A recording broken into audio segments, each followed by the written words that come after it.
요즘입니다. 요즘 무슨 얘기지? 기사를 좀 같이 보면서 얘기를 이어가 보겠습니다. 네. 요즘 예식장엔 40대 초반 신부가 20대 초반 신부보다 더 많다라고 합니다.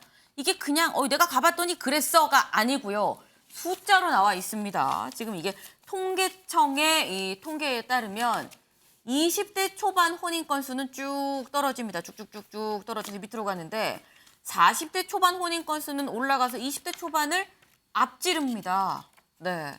지금 여기 보면은 836건이 앞섰다. 21년에 이어서 22년, 작년 통계가 지금 나온 건데 21년, 22년 연이어 지금 2년째 40대 초반 신부가 더 많더라라는 지금 기사입니다. 여기에 더해서 그럼 신부가 40대 초반이 많으면 신랑은 40대 중반의 후반, 50대인 건가라는 생각이 드실 수도 있을 것 같은데 다음 기사 좀 볼까요? 작년 초혼 5쌍 중에 한 쌍은 신부가 연상입니다. 네, 10년 전보다 4%포인트가 늘었다라고 지금 되어 있죠. 여기 끝에 있는 이 그래프를 좀 같이 볼까요? 지금 초혼 부부, 처음 결혼하는 이 초혼 부부의 연령차를 좀 보게 되면 제일 위에 있는 게 지금 남자가 연상인 상황, 연상인 거는 점점 줄어듭니다. 그리고 밑에 이 회색이, 진한 회색이 동갑입니다. 그리고 빨간색이 여자가 연상인 상황인 건데 여자가 연상인 상황은 쭉 올라가고 남자가 연상인 상황은 내려가고 있죠. 이러다가 2030, 40년쯤에는 만날 수도 있겠다. 두 그래프가 하는 생각이 지금 드는 정도. 그러니까 그만큼 지금 굉장히 많은 사람들이 이 40대 초반 결혼 자체가 좀 뒤로 늦춰진 것도 있기도 하고요. 그리고 연상 연하 커플도 상당히 좀 많다라는 이 지금 얘기입니다. 김현정 대변인님, 요즘 사실 봄이라서 결혼식이 진짜 많거든요. 주변에 좀 이런 분위기, 요즘 이런 분위기 좀 느껴지십니까? 실제로 그런 주변에 그런 분들 꽤 있어요. 예. 아무래도 지금 결혼 연령 자체가 좀 높아진 측면도 있고 네. 지금은 뭐 여성이 연상이다 이런 것들에 대해서 옛날처럼 뭐 이상한 시각으로 보는 그런 것들 많이 없어졌거든요. 문화적인 네. 그런 변화도 좀 있는 것 같고요. 또 실제로 그 경제력을 많이 갖춘 골드미스들도 많이 있는 것도 하나의 영향인 것 같기도 하고요. 네. 세태는 계속해서 변화해 가는 것 같아요. 변화해 가는 것 같고 뭐 어제도 뭐 기사 보니까 네. 60대 이상의 취업자 수가 훨씬 더 청년보다 많이 늘어나고 있다 이런 기사도 나오고 있거든요. 네. 그만큼 이제 청년이나 노인과 관련된 저출산 뭐 고령화 사회에 관련된 대책도 필요하다고 보는데 이런 문화들의 변화에 대해서 우리가 뭐 그렇게 거부감 가질 필요는 없어 보이고 자연스러운 현상으로 받아들여야 되지 않을까 생각합니다. 조은희 의원님. 네, 드라마에 보면 네. 밥잘 사주는 예쁜 누나라는 드라마가 있었어요. 있었죠. 네. 근데 그게 이제 그 누나랑 이제 결혼하게 되는 거죠. 네. 근데 보통 저희 세대는 오빠뻘이랑 결혼을 했거든요. 그래서 이제는 가치관이 바뀌었기 때문에 이제 누나랑 결혼해도 되고 오빠랑 결혼해도 되고 동갑과 결혼해도 되는 이게 굉장히 자유로워졌다 이런 말씀을 드리고요. 네. 또 요즘에 또 드라마를 보면 신성한 이혼이라는 게 있어요. 그게 뭐냐면 그때 그 드라마의 모토가 뭐냐면 네. 결혼은 신중하게, 이혼은 신속하게예요. 아. 네, 그런데 네. 이런 이 가치관의 변화를 보면서 이제 여성이 나이가 많으면 노처녀다 이런 개념이 없어진 거예요. 20대가 꼭 여성이 결혼해야 된다. 네. 자기 그런 것도 없어졌어요. 이 자아 성취가 중요하니까. 그래서 이제는 이런 전체 사회 흐름에 맞춰서 이제 결혼을 어떤 식으로도 하는 게 좋겠고 하면 이제 이 저출생 문제도 해결이 되니까 네. 국가가 이제는 이런 문제를 통합적으로 보고 이제 결혼을 하게 하는 사회적 분위기를 만들고 거기에서 아기가 나올 경우에 국가가 키워준다는 책임감을 갖고 그렇게 가는 것이 더 사회적으로 바람직한 흐름이 아닐까 이렇게 보고 있습니다. 네. 제가 요즘의 결혼, 남녀 간 혼인을 좀 알아봤는데 다음 기사를 좀 보도록 하겠습니다. 네. 요즘에 그냥 쉬었다.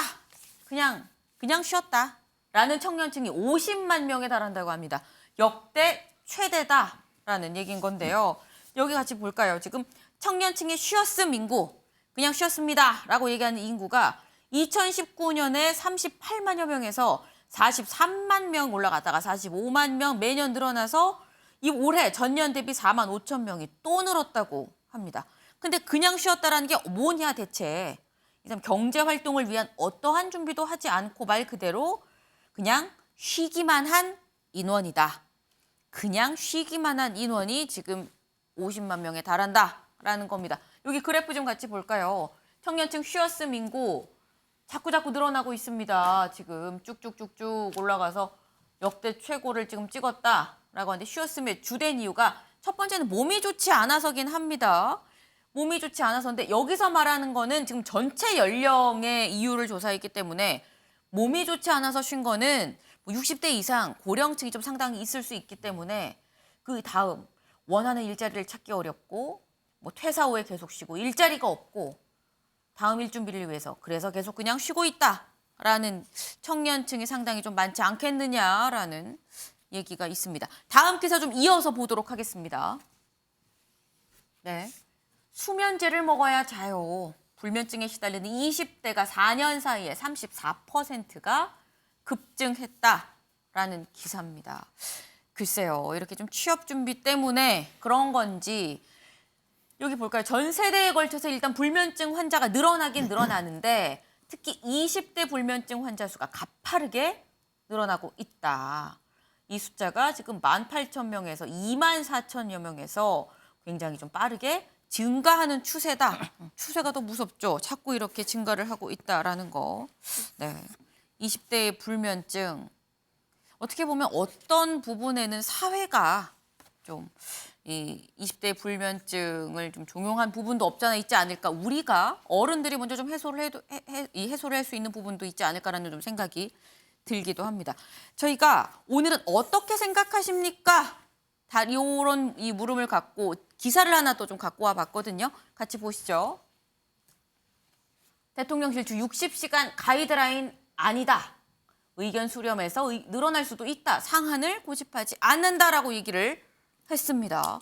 근데 이게 어제, 그제 본 거랑 얘기가 좀 대통령실 입장이 좀 다른 거 아니야라는 생각이 들 수 있는데 앞서서 대통령실이 뭐라고 얘기를 했었었냐면 네, 저희 같이 보면서 얘기를 해볼까요? 처음에 69시간 얘기가 있었습니다. 하지만 여기에 대해서 윤 대통령이 이건 MZ 의견을 좀 청취해서 법안 내용을 보완해라 라고 얘기를 했습니다. 그리고 난 다음에 주 60시간 이상은 무리 아니겠느냐라는 윤 대통령의 얘기가 사실상 가이드라인 아니었냐라는 얘기가 있었는데 나온 얘기가 60시간 상한안이다. 그 이상도 가능하다라는 지금 얘기입니다. 요거 윤희석 대변인님. 예. 요거는 지금 어떻게 얘기가 돼가고 있는 걸까요? 좀 근로시간 관련해서 논의가 짧게. 제가 정확히는 모르지만은 네. 저 근로시간 상한에 관련한 이 숫자 때문에 69시간이냐 64시간이냐는 것 때문에 네. 국민들로부터는 근로시간이 그냥 늘어나는 거 아니냐는 인상을 주는 거 아니겠어요? 지금 저 상한에 대해서도 지금 유연하게 바뀔 네. 수 있다. 뭐 이런 얘기는 역으로 여가 즉 연차 휴가 얘기하는 겁니다. 쉬는 거. 네. 쉬는 시간을 더 보장한다는 어떤 제도적 장치를 마련하기 위한 전환 과정에 있어서의 발언이라고 생각을 해요. 일단은 일은 많이 하면 그에 비례해서 쉴 수도 있게 만들어줘야 되는데 지금 우리 사회 분위기상 예를 들어서 일을 많이 해서 일주일 쭉 쉬고 싶다. 못 쉬는 게 현실 아니겠습니까? 그런 상황. 그것을 제도적으로 해준 후에 네. 일이 많을 때는 근로시간 늘어날 수 있다. 이 얘기를 하는 게 순서적으로 맞을 텐데 그것이 지금 근로시간에만 방점이 찍혀서 얘기가 되고 있으니 이것을 논의의 방향을 바꾸기 위한 그런 발언 중에 나온 과정이라고 저는 생각을 해요. 네. 조우섭 의원님 짧게. 네.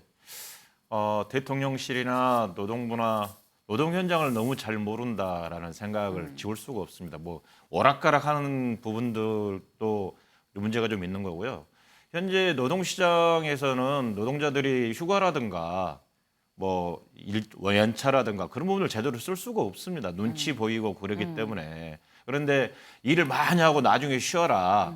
쉴 수 있다라는 부분들인데 이게 현장하고는 맞지 않는 부분들이고요. 네. 그래서 좀 문제가 있다고 생각을 하고 그걸 하기 위한 그러니까 69시간이든 60시간이든 몇 시간이든 간에 그걸 하기 위한 부분들이 현장의 분위기들이 만들어져야 됩니다. 뭐 근로시간을 기록 의무화시킨다든가 네. 이런 만큼 대가를 받을 수 있도록 한다든가 그런 부분들, 즉 노동 현장 이야기를 좀 더 많이 들었으면 좋겠어요.